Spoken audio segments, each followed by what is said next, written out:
This is a map of Boynton Canyon.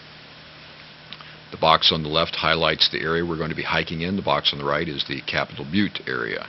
And here is your guide, Richard Dannelley, pointing the way to the higher levels of Boynton Canyon, where we're going to visit this most exotic and exciting Indian ruin.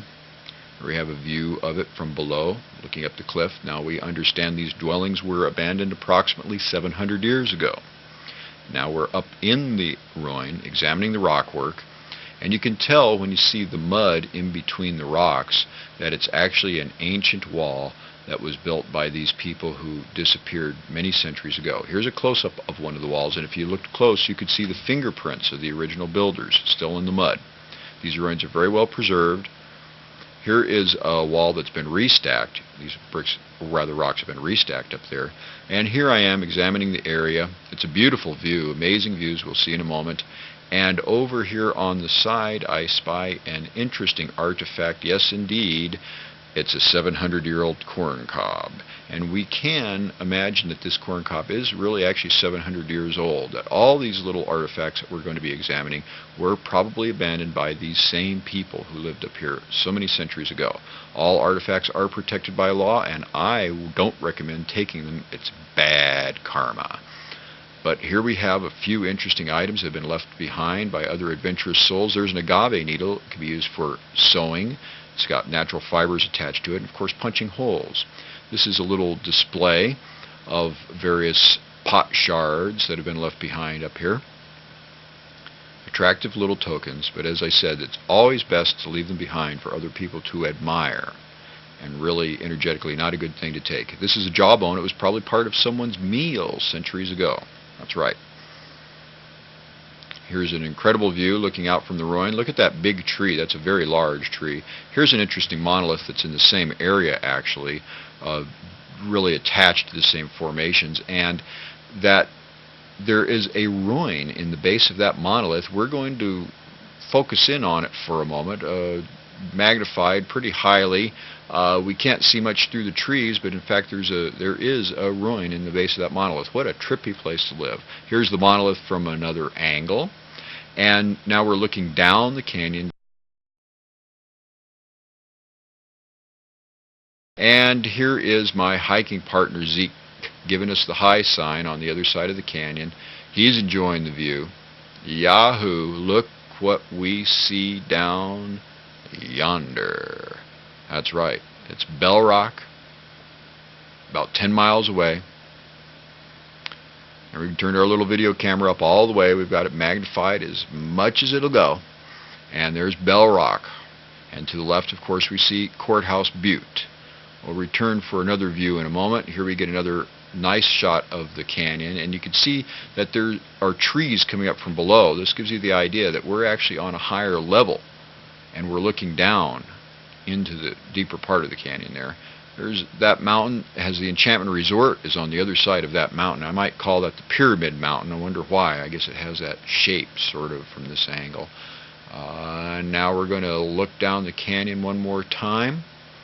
This time we're going to focus in on Courthouse Butte. It's said to resemble the silhouette of a human face staring skyward. I think you can probably see it there. It's a great view when you're driving down the highway in its area. And once again we see Bell Rock in the distance. It's a very good example of the proximity of all these formations to one another here in Sedona. Another beautiful view of Boynton Canyon.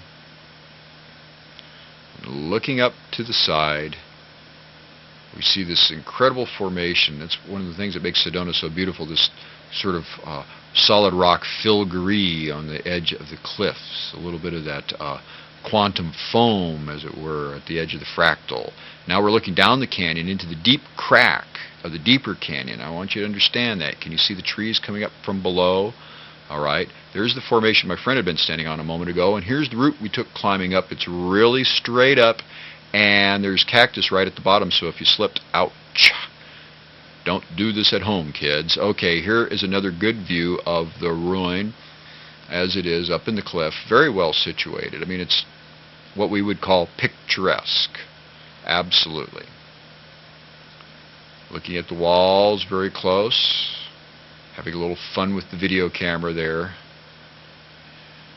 Magnified 25 times. And here we have the bluff that formation is in. And there we are looking out from the formation. This is one of the formations that you see. And it does resemble a bird, I suppose. We're looking off into the distance once again. There's the Pyramid Mountain. And beyond that, we're going to zoom in, and we're actually going to see how Capitol Butte is the furthest mountain we can see in this view. There we are, zeroing in on Capitol Butte. And Capitol Butte is in West Sedona, and there are many homes built around the base of Capitol Butte. That's part of the town right there. It's only a few miles away, but we're still in a very remote location. Here we are admiring the view down the canyon once again. This is from high up where the ruin is, and looking down the canyon we can see Cathedral Rock now in the distance. There's Cathedral Rock. Now Oak Creek does run by the foot of Cathedral Rock. And when you're at Cathedral Rock and you look north, if you know what to look for, you would be able to see right up into Boynton Canyon. And there is the centerpiece of Boynton Canyon. Really, this formation is very large. It's a very, very large mountain. It's featured in other places on the CD. And that's the central formation in Boynton Canyon. This is Hartwell Canyon. There's another video of us going up to, rather the pass there. And this is some monumental cliffs at the back of the canyon. I think that's the site of Secret Mountain, actually. Oh yes, and this view, this is the cliff and the seeping spring that one sees when they go down the main trail, and the main trail actually comes to a dead end in this part of the canyon. It's a box canyon, and this is what you see, and that's actually Bear Mountain. That's the side of Bear Mountain, and there's a trail that goes up there from the other side. Here's a little close-up of that spring. It's very inspiring when you're there. You go back from a desert environment to an area where there's very large ponderosa pines and lush vegetation in the back of the canyon. So that's a very sacred place, and that's the dead-end box canyon part of Boynton where the main trail ends. Everywhere else is really off the beaten track and sometimes a bit hazardous to get to. So there's a beautiful view of it, and you can see, if you allow your imagination to flow, how there was a deeper channel below what we're looking at, and that's where the trail is. But remember, you can stop this video at any time and go forward or backward and look at individual pictures. This is an agave. We were seeing an agave before, and up in the ruin, a piece of an agave, and this is the actual plant, and those leaves are used to make blankets out of. They have a great fiber in them, and also it's used to make tequila. Aloha, and thank you very much from Sedona, Arizona. And here's your map of Boynton Canyon once again.